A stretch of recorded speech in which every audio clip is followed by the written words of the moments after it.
and please let us know how depressed you feel about our current predicament. No, I'm not having that. No, keep the faith, guys. Keep the faith, guys. We got this. It's a blip. It's a blip in the road. We can do this.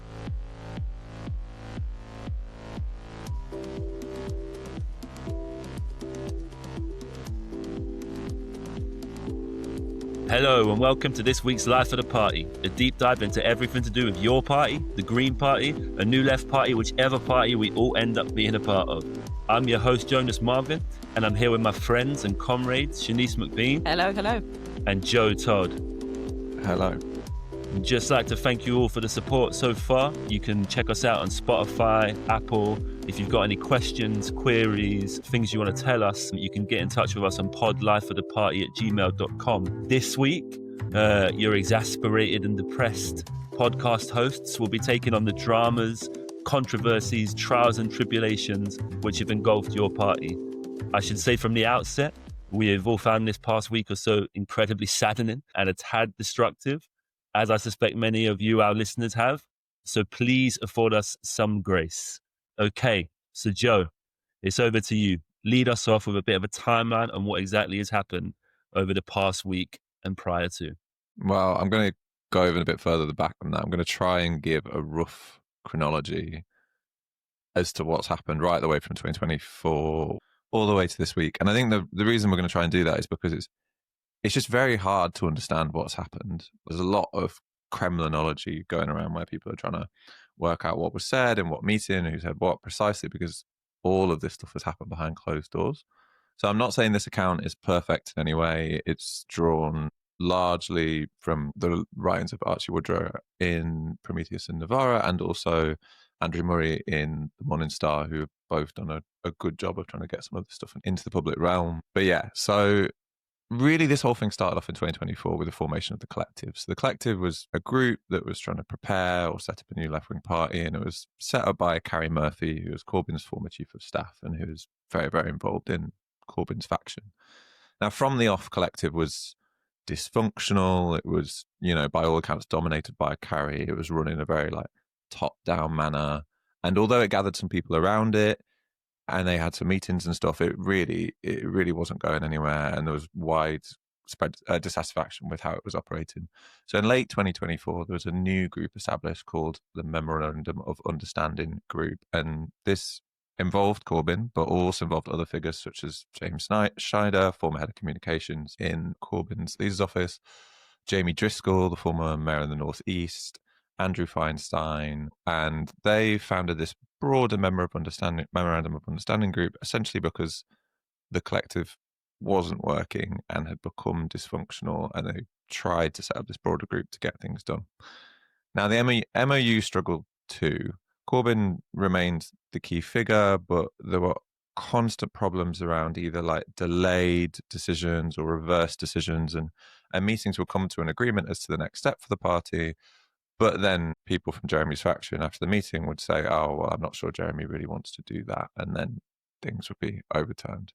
So this group became dysfunctional too. Fast forward to mid-June 2025, and to address the dysfunction of the MOU group, and also to satisfy, I think, Corbyn's desire for a broader process, the MOU was expanded into yet another group, this time called the Organising Committee. I'm not using acronyms. I'm being very generous. I'm not using acronyms, so hopefully you can all keep up. So this was expanded. So this was expanded to include the independent MPs, from Shocker Adam and the rest of them, Zarah, Sultana. I think Luftarama was originally in that group too, former trade union leader Mark Sawatka.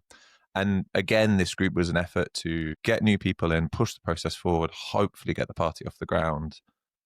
But this group, again, hit roadblocks. It began its work in a real climate of distrust. There were dividing lines between Corbyn and Sultana's camp. People in Corbyn's camp, in particular Carrie Murphy, wanted Jeremy to lead the party and for Jeremy to be the sole leader. People in Sultana's camp were very, very wary of Carrie Murphy and people around Carrie Murphy retaining sole control of the party. And then there were also divisions between Corbyn and Sultana and also the Independent Alliance. Corbyn, Sultana and others wanted an explicitly socialist party. The Independent Alliance maybe because some of them are landlords and not particularly left-wing, onto the broader church. And they weren't necessarily that keen on having an explicit socialist party. So there were already divisions in this third group, this organising committee. And all these tensions came to a head in a meeting on the 3rd of July in 2025. And this was the big blow-up where there was one proposal from Jeremy Corbyn's side, which was about a party being solely led by Jeremy, and another proposal coming from Zarah's side, which was about a party being co-led by Jeremy and Zarah. Now, it's worth saying that before this, Jeremy had said, I'm very happy to work with Zarah, I'll work with Zarah in any capacity. But in the meeting, Carrie Murphy's faction pushed forward this proposal that Jeremy should be the sole leader. It didn't pass. The proposal that passed was the one for co-leadership, and that was agreed in the meeting. But to try and undermine the meeting, Carrie Murphy's faction abstained. So that's the kind of like first big decision where the co-leadership structure of the party was passed. Now, within minutes of that meeting adjourning, and in part, I think because Zarah and her team were so worried that people around Jeremy would try and go back on this co-leadership decision, Zarah unilaterally announced the launch of the party. So she announced that there was going to be a party, they were going to co-lead it, and the thing was actually going to happen. And this was kind of like the first big public rupture. You'll remember that Jeremy kind of dragged his feet and didn't really back the statement that Zarah put out, and there were lots of questions, but then eventually Jeremy did come out with a statement roughly endorsing it and saying, yes, we're going to launch a party and there'll be a democratic process. But this is also where the trust broke down between Sultana and the 4 independent MPs. It's worth saying that they'd voted in favour of Sultana as a co-leader before that, but they felt quite betrayed by how she'd acted and how she'd acted publicly in a unilateral way. But things kind of got back on track, and by the 24th of July, Corbyn and Sultana had officially launched the party, signing up hundreds of thousands of people to the email list very quickly. There's like big public enthusiasm, quite, glowing coverage in The Guardian and elsewhere, and even, some polls pointing to the fact that this yet unnamed party could achieve 15% of the vote. So things were all good, kind of. There was a broader working group set up to actually do the work of organising the conference that is apparently still going to happen at the end of November. And a key thing to understand is that the party assets were split. So the mailing list was under the control of the Peace and Justice Project, which is controlled by the Corbyn/Carrie Murphy faction. And the donations went to MOU Operations Limited, so the name of the earlier group that was formed. And this is controlled by Andrew Feinstein, Jamie Driscoll, and Beth Winter, who are more broadly aligned with Zarah's faction. So yeah, things are working. We were working towards conference. But then a week later, Corbyn did a U-turn and his faction tabled a paper which basically completely replaced the conference working group with people who were loyal to him and Carrie. Zarah tried to propose various names to this working group, but her proposals were ignored. And Corbyn's team unilaterally announced a process for the founding conference and decided to steamroll Zarah and Zarah's team and drive forward with it on their own. Now, Zarah's team was very fearful at this point because they feared that when the membership system was launched, the money that comes through the membership system would point to an account which was controlled by Murphy and Corbyn's team, and thus handing power over the party to Corbyn and Murphy. So then comes the 18th of September, the second implosion. This is when Sultana's team acted unilaterally again and launched the first membership system. So this was, I think, an attempt to head off what they saw as inevitable, which is the membership money all going to Carrie Murphy and Jeremy Corbyn's faction. And they launched a membership system. Lots of people signed up really, really quickly. They signed up 10,000 people within about half an hour, but it caused an incredible blow up. So, the email goes out to 800,000 people, and then almost immediately Corbyn and his team send out an email saying, this was unauthorized. This is not a real membership system. We've taken legal advice. Please ignore this and cancel any direct debits you've set up. Sultana hits back very, very quickly, accusing the Independent Alliance of being a sexist boys club, calling out Carrie Murphy by name and saying that, she and other people in Corbyn's team had treated her terribly. Corbyn's team then escalates by referring the party he has set up to the Information Commissioner's Office for potential data breaches, and also issuing a statement defending Carrie Murphy as a trusted and dedicated volunteer. And then further escalations follow, including, an obviously inadvised midnight tweet by Sultana on a Friday evening saying that she was instructing lawyers it implied that she was potentially going to sue Jeremy, which is, again, just nuts. In the wake of this, there are a number of petitions and open letters that came from the membership to try and, get things back on track and work out a way of mediating between the two leadership factions. And initially, there were some positive signs. Sultana retracted some of the threats of legal action, and there were rumors going around that, talks between Sultana and Corbyn were ongoing and that a joint membership launch was going to happen. But then on Wednesday, 2 days ago from the day of this recording, 24th of September, the membership portal was relaunched. It was relaunched by Corbyn and Corbyn alone. The data and the funds all went to Your Party Limited, which was controlled by Corbyn and the independent MPs. And Sultana, for I think 6 or 8 hours, just says nothing. And then eventually tweets saying, well, yes, I've joined Your Party and you should too, and I'm a member just like you. So effectively admitting that she's lost this power battle and she's been steamrolled. And that's kind of the chronology up until now. Yeah, that's pretty much it. Cheers, Joe. Any reflections, Shanice? It's just bleak. I mean, yeah, it's a bleak situation, and it's hard to see how we get out of it. But I think, the one thing we do need to do is have a proper assessment of how we got here. That's probably going to be the only thing that can save the project. Yeah, I really agree with that. I mean, it's difficult not to feel completely exasperated and demoralized by the situation, but like having a meaningful conversation about how we got here and what the dynamics at play that led to this situation is really, really important. In that spirit, Shanice, I think you've got a bit of a take for us this week. Yeah, so look, I think there are many things that Joe spoke about that really point to some key, core, long-standing contradictions in left political organising and left politics that really sit at the heart of what happened here. And I guess my hot take is that actually maybe it's a good thing that these contradictions exploded now so we can hopefully try to resolve them. So what exactly am I talking about?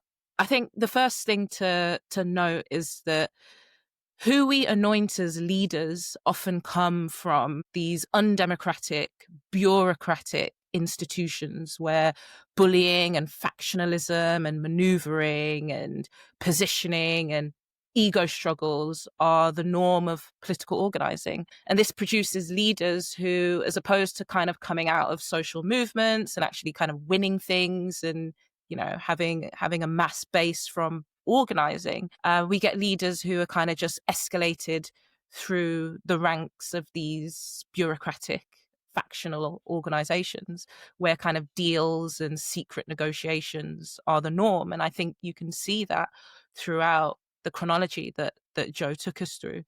And so we end up kind of with a leadership that's inherently inward facing. They're much more focused on process and, debates between them and procedural matters and personal positioning and factional power, as opposed to the more outward facing, how do we build a mass movement? How do we connect to the public in ways that we really need to in this kind of urgent moment? I think connected to this is how we heroize these leaders. So I was at a meeting with Indian Marxist organizer Amrit Wilson last weekend, and she told a small but I think really relevant story about how she came from India one time, and she literally just, as she got off the plane, more or less, she went to a protest, a feminist protest. And her comrades were like, Amrit, you need to speak. You need to be the person to speak at this protest because none of us can do it. And she recalls how that made everyone realize that we lionize and heroize individuals without building up the confidence of the masses. And I think that's a massive thing on the left. We have these historic weaknesses, historic defeats, the defeat of the unions under Thatcherism, anti-union laws, the way in which the culture wars have kind of decimated our political culture over the past couple of decades. And I think given these weaknesses, we look for shortcuts. We look for shortcuts such as cult of personality, lionizing these individuals as our saviors. And there are other ways this manifests, the obsession with direct action and stunts to try and kind of get in the media in order to shift a narrative. But I think all of these come from a fundamental weakness, which is that we are unable to build mass social movements where everyone is a leader and where everyone, participates and doesn't just kind of observe and are, leaders in struggle, as opposed to just, watching the struggle pass us by. And I really felt this personally at the Haringey Your Party event that I attended, where people were pleading with Zarah Sultana to set the party up because they needed to fight the fascists. The fascists were on our door and the leaders of your party need to save us, without actually recognizing that it's us who need to do that work of being political agents and building the movement that can fight off the far right. And I think the final thing that underlines this, that I'll bring into the conversation, is just how terminally online left political culture is. Again, I think it's a result of our historic weaknesses that I mentioned earlier, but the way in which this episode has played out, and, I have my role in this and we all have our roles in this, but these online platforms function off of gossip and rumor and conspiracy theory. And it's those things that get traction, and it's those things that are rewarded in the algorithms. And then you're pinged with a notification and you get your little dopamine hit because someone's liked your ridiculous comment online. And these things spread like social contagions, and I think really impoverish left political culture. We're rewarded for our rude, vulgar, hot takes, as opposed to, having generative political conversations. When you're in a political meeting, there's this idea of having comradely discussions. And, bad behavior is often not tolerated, whereas online, bad behavior is rewarded. And actually, I think, Corbyn didn't respond well to this by not issuing a unity message this week, by kind of unilaterally launching the second membership portal with a video of just himself. I think a video with him and Zarah Sultana together probably would have gone viral. The algorithms would have loved it. But I think my hot take is basically these contradictions were already in play. And I think maybe this explosion will take us beyond what I call the woke diagnosis, the idea that the sole problem with political culture on the left is that we're too woke.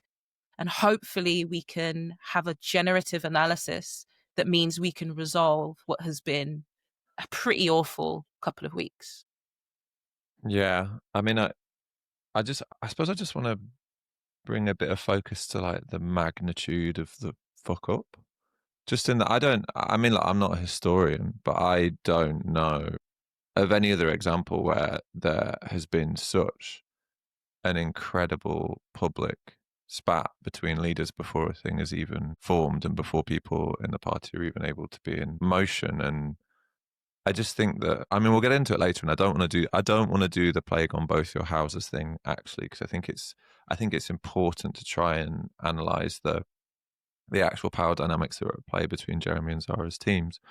But I have just never seen such like a crisis and failure of leadership. Like, it's just absolutely remarkable. And that's why I think, Shanice, you're completely right that we need a complete reassessment of what we think of as a leader, who we look to as leaders, how we build new leaders up, where they come from, how we understand our own agency vis-a-vis leaders. I suppose the caveats that I'd add, or maybe the things that I don't agree with you on, is just that I think it was inevitable that some of these blow-ups were going to happen. I just really, really wish they hadn't happened at this moment, because I think they happened at such a fragile time for the party, where the whole thing at the moment was kind of a confidence exercise. It was like, can we get this thing going? Can we give people the hope and that energy and the belief that it's actually possible for us to build an organisation of the left outside of the Labour Party that does work in communities but also tries to win in elections. And I think because the exciting thing about this was its mass potential, and its mass potential came from the fact that we had these two very high profile leaders that could reach beyond our existing networks, reach beyond the organized left, because most of the left is not organized, most of the left is disaggregated, and most of the left are just individuals that consume content. They're not in organizations. So much of the potential of the organization was based on that. And then if those two leaders just fuck it up in such a royal and public way, then it just shoots the project in the knees from the start. And I do, a big structure test for me is how many people have joined over the last few days. Like we don't know. We don't know because no one's released the membership numbers. Jeremy seems to be tweeting a lot, asking people to join. I don't think the signs don't feel very good to me, to be honest. Yeah, I'm going to find it quite difficult to not be moralistic in speaking about this matter, to be honest with you, but I'm going to try. Good luck, comrade. Good luck. I think, like, if we zoom out a little bit, something that, like, a comrade and friend, a really good comrade and friend always says to me is that, you know, kind of a nod to the late Jay McAlevy's book, No Shortcuts, says this was a shortcut. We were kind of taking the advantage of the space made to the left of the Labour Party at the last election and the platforms of Jeremy Corbyn and Zarah Sultana to initiate and spearhead the development of a new political party in Britain that could also then create the prospects for organising struggle, base building, electoralism, alternative cultures from below. And in tandem with the fact that we took this shortcut, I think the shortcut was a reasonable decision to make strategically. I think it was the right call, but we made that in tandem in what we've all described at different points as the crisis of leadership that inflicts the left at the minute. You talked about it really evocatively there, Shanice. You've written about it, Joe. And when you have that crisis of leadership, when you have a dependency on two individuals to steer the left, to lead the left, it reinforces that dependency.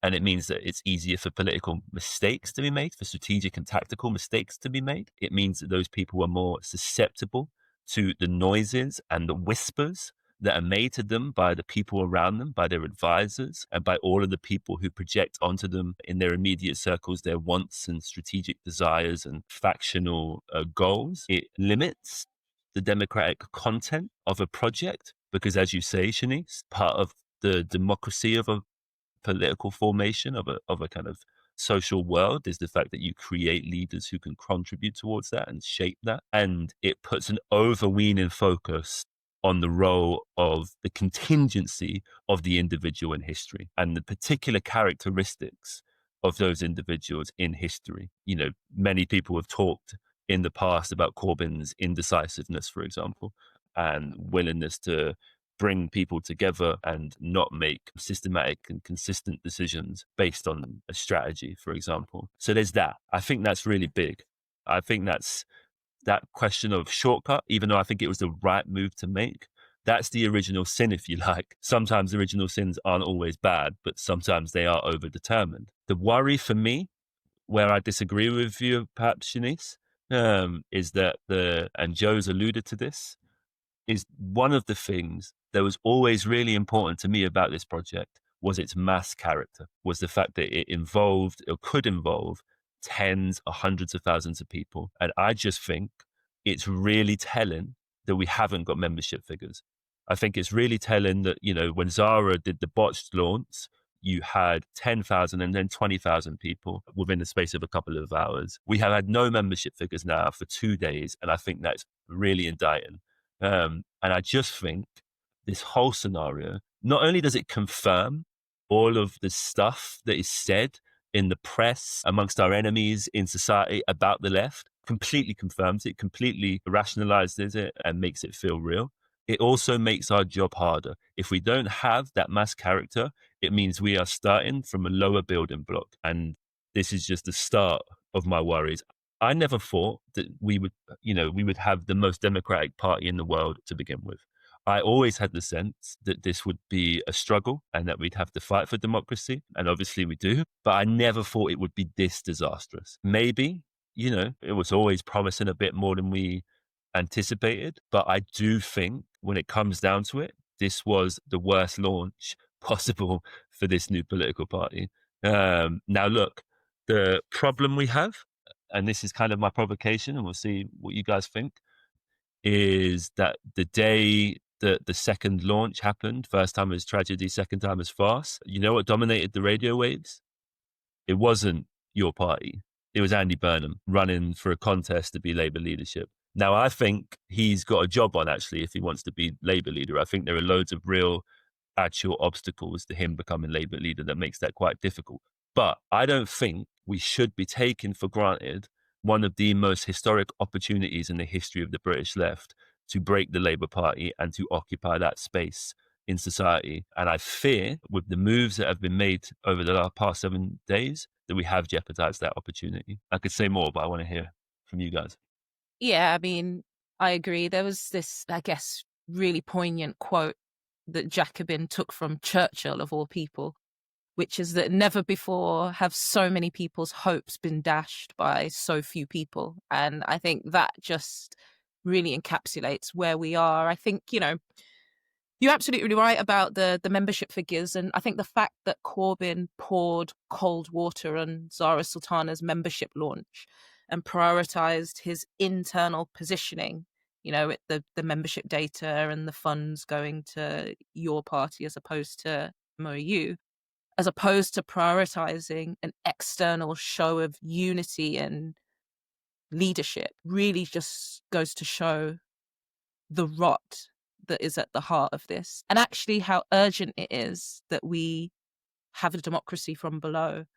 For me, I think that whole episode, that moment in the episode for me was unforgivable, because you're right, the potential mass character of this project was the hope, was the vision, was the thing that could mean that we could take on reform, that we could build working class or rebuild working class institutions, that we could obliterate Labour, the genocide enabling, poverty supporting Labour Party once and for all.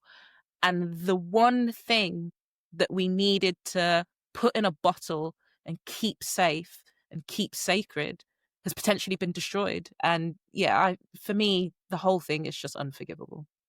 Not to say that we shouldn't join your party and try to salvage it, but just it genuinely hurts how this has played out.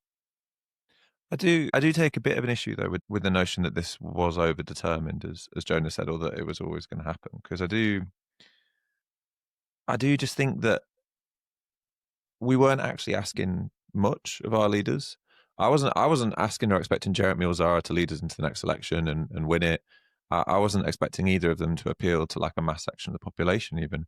I was just expecting them to broker enough agreement amongst people at the top of the movement, or people who put themselves at the top of the movement, to be able to launch a party and get a conference together where they can leverage their big followings and get them into an organization. Like, it's just not that much to ask for, I don't think. And I think there's quite good arguments around how, say, the 2019 election was overdetermined and we were never going to win it because there were, like massive fault lines to do with Brexit and stuff that were just way beyond what any good campaign or even good leader could do. I think there's like strong arguments there, but I think with this, we weren't asking for the world, like we just weren't, and they just didn't manage to deliver it. And I think that you have to, in that context, you have to look at the personalities of some of the people involved.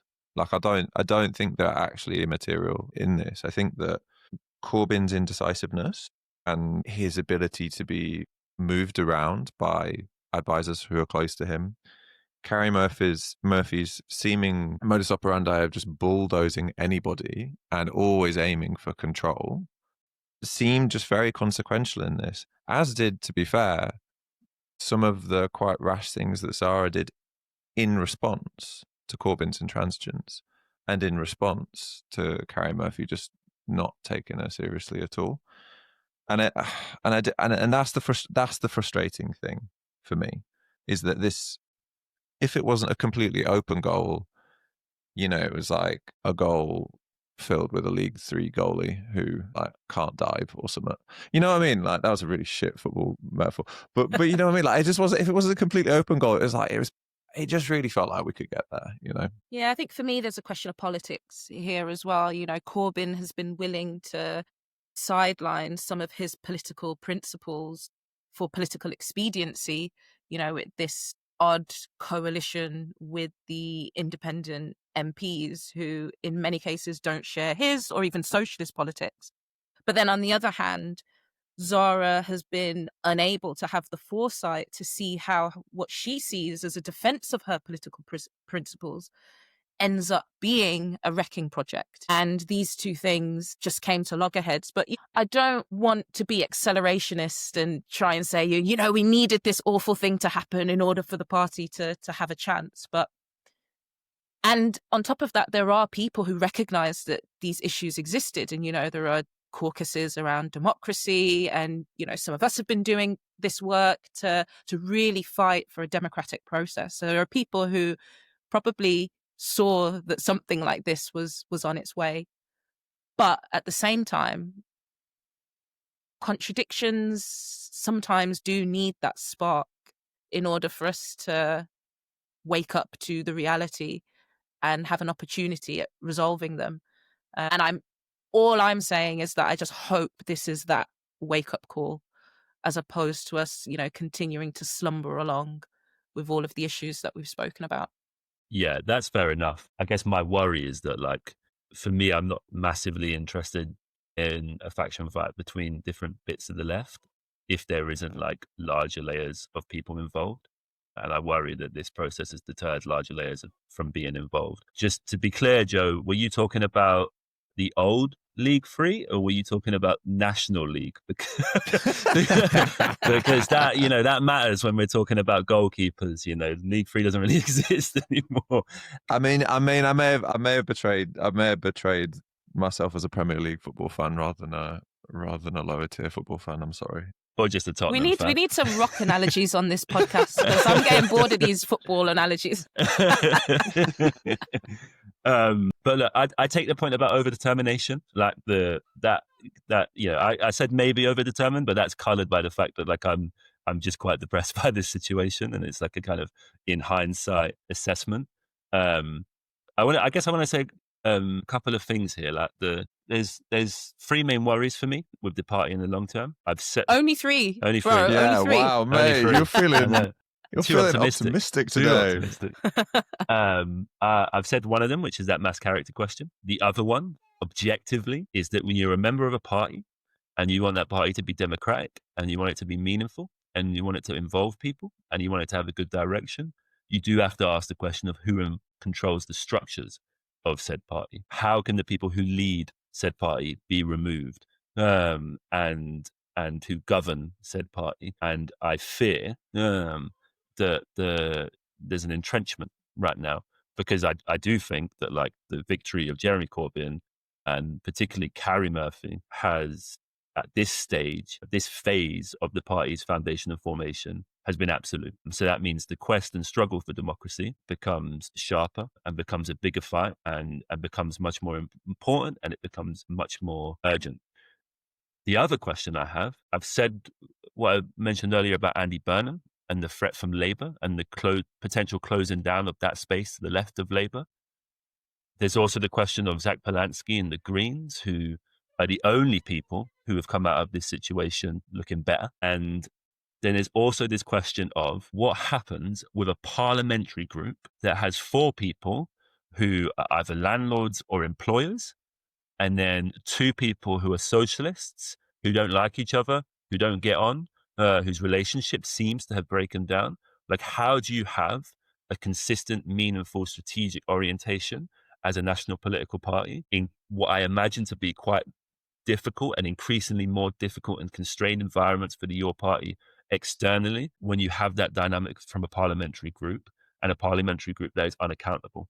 So for me, like, one of the most important things in this situation is members will have to struggle over democracy. I still really think that local groups, as much as possible, should try and seize the opportunity, should build their own democratic cultures, should build their own outwards external orientations where they can do base building, when they can get involved in struggles, and when they can do some of the life world stuff that we've talked about on this podcast before and that we've all written about. But also, I think there needs to be a meaningful conversation about strategy, because we are not in 2019. And we ran an election in 2019 like we were still in 2017. And so we have to be able to have an argument about how has the world changed and what is the best strategy for the left going forward. And my worry is that the people at the top are not open to that argument. Yeah, I think connected to kind of what both of you are saying, but also a separate point is your party's aesthetics. And what I mean by that is, in order for your party to really be an alternative to Labour and to potentially bat off the threat of Andy Burnham, it has to be a real clear pole of attraction and attractive to people and really different to what Reform are offering. And part of that are the aesthetics that it projects out into the world. And so when Zarah and Jeremy, one, trying to sue the other for defamation and one trying to sue the other for data protection, when they did that, it really raised for me the question of, well, what does socialism mean in this project? And the aesthetics of five men, and this is where I do agree with Zarah, five men, four of whom are barely or not socialists, launching a socialist party and that being something that's actually attractive to people is a massive problem. So I think, part of this renewal that we're doing, part of the question of, how do we create a real democratic culture, also I think means defining what we mean by socialism and having a real line in the sand and a stake that we put out to say, this is what we are. And that's what Zach Polanski's doing, right? He's creating a new left aesthetic. He's saying, we're a bit rowdy, we're a bit more energetic, we're going to be in your face, we're going to tell you who we are. And that's part of what makes him a good communicator. And I think we also need to do that work. And I think maybe even some of these political problems that have come out are the result of us not really clearly saying, well, what does it mean to be a socialist party anyway? People are using it as a buzzword. Zarah, Sultana saying, we want this to be a socialist party, and, Corbyn identifies as a socialist. But what does that actually mean? And how does that define us differently to someone like Andy Burnham? Yeah. Look, and for me, the line is like, are you serious about taking on capitalism? And are you actually serious about getting rid of the system as it is? And I think there are some people in the project that are not. Yeah, well, for sure. And I think this is why the lack of the co-leadership thing and Jeremy's move towards the Independence Alliance was so frustrating. I actually think Jeremy and Zarah are anti-capitalist fundamentally. And I think they would be willing to try and build a party that could actually take on the task of transition into socialism. Like that was the whole thing. And that's the difference to Labour, because, Labour's historic function has always been to mediate between capital and Labour, and that will continue to be its function. And whatever Andy Burnham says about the gilt markets or whatever, he's not going to become prime minister and then suddenly, slap capital controls on everything and nationalise everything. He's just not going to do that. I mean, you should probably compare what Andy Burnham's saying now to what Keir Starmer said during the leadership election after Corbyn lost in 2019. Probably quite similar things. I'm not saying they're the same character. I'm not saying Burnham's necessarily going to renege on all of his promises, but the pressures will be there, and they will push him irrevocably back towards the centre, because he's not gonna either shoulder the cost that you would have to if you were going to go against, international finance and the gilt markets, or is he going to build the social base out there in workplaces, out there in the communities to weather such attacks? He's just not going to do that. So for me, that's the difference, and that's the space in which we were operating. And yeah, the deeply frustrating thing is that the co-leadership felt like quite a good way of kicking that off. It was really quite a good way of kicking it off. Yeah. I guess I want to circle back to something, which is that, it's very clear that Zarah made a set of tactical blunders in this situation, namely launching the membership unilaterally. But say what you want about Zarah, she made a mistake, she owned the mistake, and then she apologized. And I do just want a sense of where's Corbyn's honest reflections about what's gone wrong? You know, we've not covered ourselves in glory, he said in the launch video. Well, expand on that. You owe it to the people that you're asking to join your party to expand on what's happened, to be accountable, and to have an explanation of what happened. Same for Carrie Murphy. Have an explanation of what happened. Tell people what happened. Because otherwise, people will believe, and frankly, I think they're right to believe, that you've had a major hand in the disaster that's unfolded over the last week with some of your undemocratic, factional, bureaucratic tendencies. And I just think, as well as like the problem with someone like Carrie Murphy making the run-in on your party and being in charge of it, is, as well as everything being subordinated to factionalism when factionalism and difference arrives, it's just incredibly incompetent. The focus on factionalism breeds utter incompetence. And you can see it. You can see it with the launch that happened on Wednesday. Like, it was the most uncharismatic launch I've seen. And I've seen a lot of launches of a lot of different things over my 17 odd years on the left. And people just deserve better. Like, people deserve like to be infused about a political project that they can shape. Like, people are struggling, man. Like, people can't make their bills at the end of the month. Like the world is a mess. Like, the far right is growling at the door, as Zarah says. Like, the people deserve like a project that they can sink their teeth into, that they can shape, and that gives them hope. And this whole utter affair has not given people who are struggling hope, which is what it should have been intended to do. And that for me is one of the big worries. I mean, I agree about Andy Burnham. I mean, I really do think, like, you know, I've said Andy Burnham because I think, like, even ideologically, he closes down some of the space that your party would have occupied without even being able to get it. I think his road is quite blocked. I mean, he has to win he has to get a by-election, then he has to win that against Reform, then or before that he has to be approved by Morgan McSweeney in the NEC. Like, it's a really constrained path, you know. The likelihood is that we'll have Wes Streeton as Prime Minister before Andy Burnham. I mean, that would be a boon for us, to be honest, because he's so unlikable that would be bad for the country, but great for your party. There you go. That's your hot take, isn't it? Like, the Wes Streeton, the man who saves the left. That's the real hot take. I beg. We need a miracle. We do. But I guess, like, I do want to make like a bit of an appeal, which is that, like, not to the people at the top, but to the people who looked at this process and been like, what the fuck is this? People who gave their money in that first launch, like people who gave £55, like, towards the end of the month when they have like kids and bills to pay for a whole year's membership, only to not know that it's like not even for the actual party. Like, so I want to make appeal to those people, which is that, like, you know, a character like Carrie Murphy and Jeremy Corbyn and the Independent Alliance, with all of the absence of strategic and political nous in the world, may control the structure, but they don't control your local branch.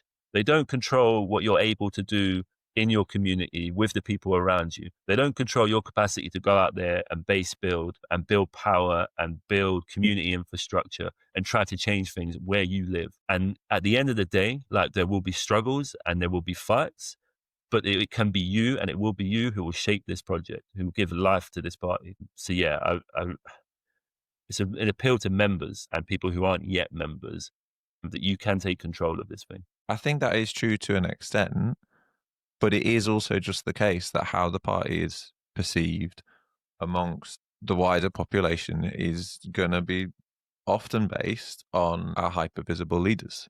And if our hyper-visible leaders are tearing chunks out of each other in the national press on social media, it's not impossible to get past that, but it is obviously a real weight that local groups have to carry. And I think I'm saying this in the context of the Greens. My appeal to people would be not to drift off into disillusionment and apathy and, you know, like not engaging with some kind of party form. I firmly believe, and I believed it for a long time, and, you know, like, we've all been trying to write about this, but I firmly believe that without having some kind of organization that all of the left and all of the almost like 15-16% of people who identify as socialists in this country can be in and can link into their communities and embed in their communities in a way that's really real and starts to show people that politics is not just something that happens in Westminster, but it's something that's happening on the ground right now, and a party can do these things. I just don't think the left's going to get anywhere without that level of organisation. Like, I think we do need that. We really do need that. A week or two ago, it was pretty clear that your party was the leading contender to be that organisation. Like, the mass character of your party, the fact that it had these big high-profile leaders, the fact that it had more of a quote-unquote natural like class character for me, and maybe wasn't held back by the green label, made me feel like that. Yeah, like this was the vehicle. But now, I mean, like, I'm going to Green Conference next weekend. I'm going to go see what's going on, right? Because like, at least they've got their shit together, You can't dual card there's- anymore, though. Yeah. I'm gonna dual card. I'm gonna keep dual card. I'm gonna put it in my Twitter bio. I'm gonna be like, Green member, your party member, dual carder. I mean, yeah, that's just another ridiculous thing, wasn't it? That you can't be a member of two parties. But and this is a tiny, tiny thing, and I don't want to overemphasize this because I don't think individual personalities really is the key to saving us. But Zarah did speak at a meeting in Sheffield this week to hundreds of people, and she didn't just apologise, but you could hear the emotion in her voice when she said, "Look, I'm sorry for my role in this." And I think the ability to be so publicly wrong on something and then stand up and be like, "Look, I got it wrong," does suggest that maybe there is a little glimmer of accountability and self-reflection that can get us out of this. But Jonas, I think you're right. We're seeing very little of that coming from Corbyn's side, and it just makes me think, do you not realise the weight of the responsibility and the weight of expectation that is on your shoulders? Do you not realise that people's literal hopes and dreams for their lives are pinned on this project?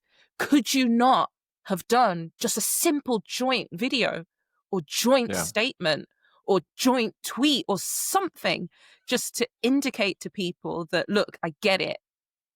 You need us to be unified. That is worrying, but on maybe a slightly more positive note, there are thousands of people who have signed the call from the grassroots for an alternative leadership. And although that there has been no response to date from Jeremy Corbyn's side, again, Zarah Sultana endorsed the grassroots call for alternative leadership. Jeremy Corbyn has not. But I guess my glimmer of hope is the fact that there are thousands of us that recognise there is a massive problem here and are willing to put in the graft and put in the work, join your party and do something about it. So I'm hoping that collective of efforts can take us out of what has been a bit of a shit show. A bit of a shit show is probably an understatement. But I guess, one of the things that people have fed back about our podcast is that we offer a bit of hope and optimism. I'm going to challenge you guys. Look at your faces. Y'all are depressed, yo. but also correctly. And go on. What are your what is your sense of where we can get out of this situation? Yeah, look, that is a fair question to ask.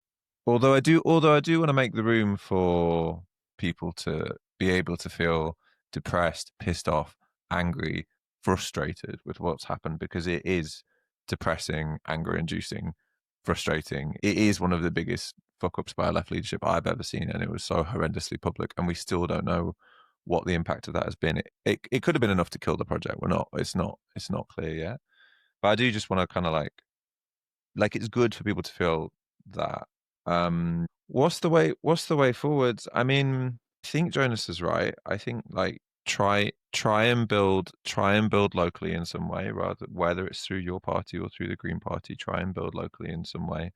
I think seeing where the membership numbers are at is quite indicative for me.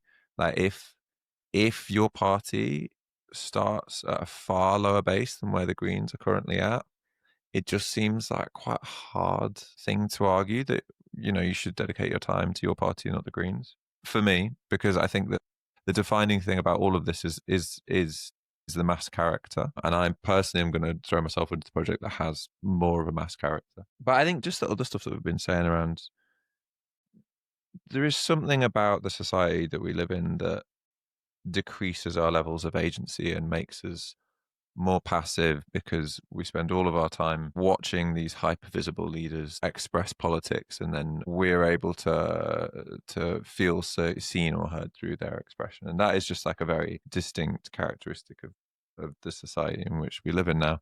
But there is also the possibility of regaining a certain amount of individual agency. Like, it's not inevitable that you just have to sit there and watch what happens on Twitter and watch the fights between Jeremy and Zarah. And you don't have to be an observer if you don't want. You've still got the ability to go out of the house and do stuff with other people, you know. And I think maybe my advice is just like log off and touch grass, which is which is shit advice. No, it's actually it's evergreen advice. Log off and touch grass. Yeah. My advice is log off and smoke grass. So, you know, a bit different.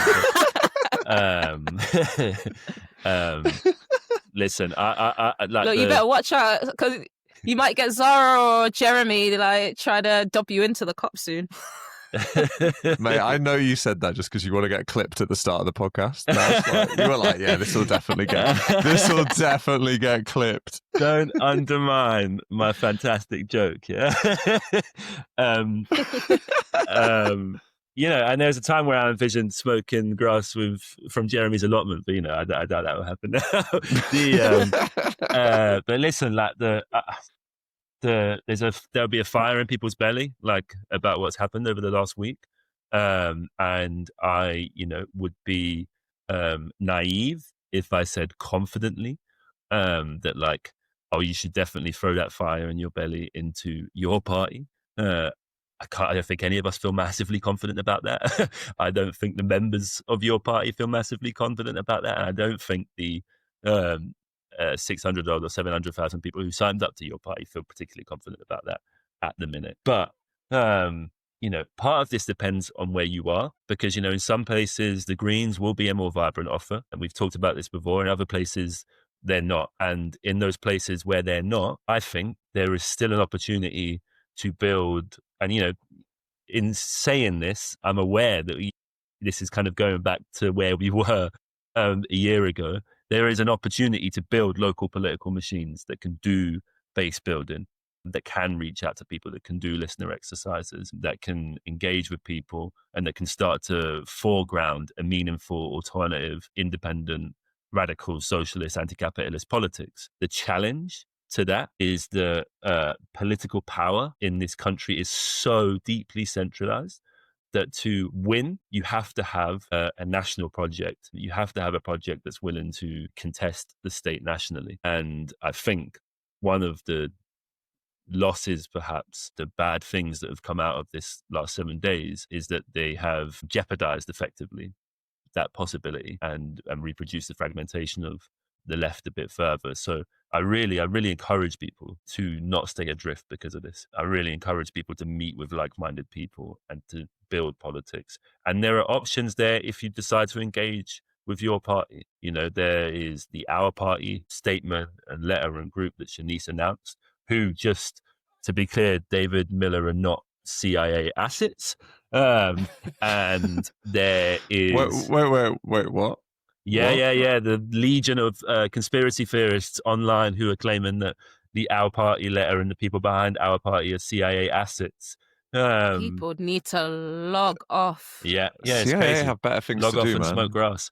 And then there is then there's the Democratic Socialists as well, who are trying to fight for internal democracy within your party. And then the people that you organize with and make friends with along the way, who you should be talking to, engaging with, being depressed with each other, as Joe said, and working through things together. I know this sounds like a bit of a shopping list, but I guess like us and everybody else is trying to work through this situation and what you do in response to it. Yeah, I agree. I mean, I think everyone needs to be a bit more outward looking in this moment. You know, we're doing a lot of navel gazing. We're doing a lot of like looking internally in the left, and we need to look out into the world. But I will say, we also just need to duppy them, man. And for like people that don't speak multicultural London English, that means we just need to win this party back for the people, for the grassroots. We need to deal with this transphobic landlord clique thing. democratically, respectfully speaking. We need to win. Listen, I'm not trying to get sued out here. we need to. That's why I haven't said anything about Carrie. I don't want to get Carter Ruck on my back, you know. But we need to win the democratic structures of the party. You know, we need to fight for vision of the party and a vision of the world that we believe in. We got into politics because we want better for ourselves. We want better for our neighbours. We want better for the people around us. We want better for our colleagues. And we have to, I think, remember that. We have to talk about vision again. We have to talk about hope again. We have to talk about our passion and just stop talking about, like, you know, who's going to control this thing or, you know, who's got power over here. I think we need to just go back to basics and start talking about what we want and start fighting like hell for it, because the right are doing that. And they're doing it well. I almost feel hopeful again. Yeah, don't lie. I can see You nearly the got me. tears. You nearly got me. You nearly got me. And look, and actually, to round back to your original point, Shanice, it is just the case that now our leaders have shown themselves to be pretty incompetent. It will be easier for a new group of leaders to come through, and it will be easier to win a Democratic Party, and hopefully, it will be easier to smash this idea of political fandom and the idea that people are just fans of individuals. So I do. Maybe that is the thing that I feel optimistic about, is that it's terrible that it happened so publicly, but maybe the political culture will change after this. Well, there you go.